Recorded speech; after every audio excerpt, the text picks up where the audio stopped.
आमा चिया आमा चिया ढङ्गसँग नरहेको होला छिनी कस्तो तिमीले यस्तोलाई भित्राएछु आमा माइत नगएको पनि 5 वर्ष भएछ यसपालि जान्छु है के रे जानु पर्नु पर्दैन अस्ट्रेलिया र अमेरिकाबाट मेरो 2 छोरीहरू आउँदैछन् खानातिर माइती आएर पकाइदिन्छ ला त्यहाँ गएर सबै बढा ल्याए ओहो यो केटी कति ढिला गरेको उता कान्छीमा पनि पुग्नु छ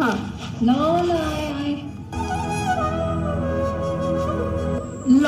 कान्छी त अझसम्म पनि काम गर्दैछ त जाने होइन र पारी मुखिया बाको घरमा हात खान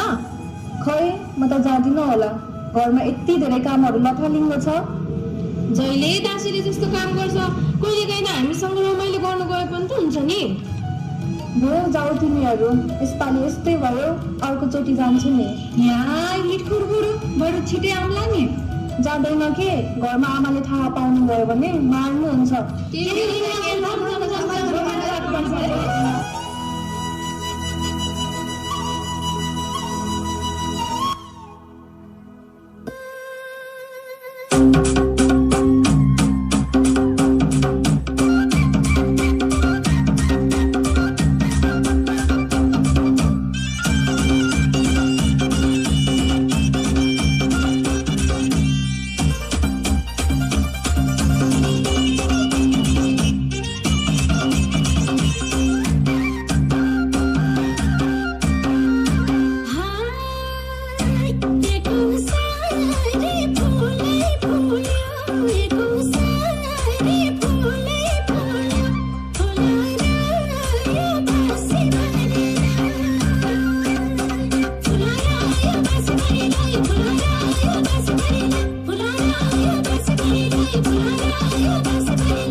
बिचरा कान्छी छोरी मान्छेको जिन्दगी राम्रो घरमा परे रानी नराम्रो घरमा परे खरानी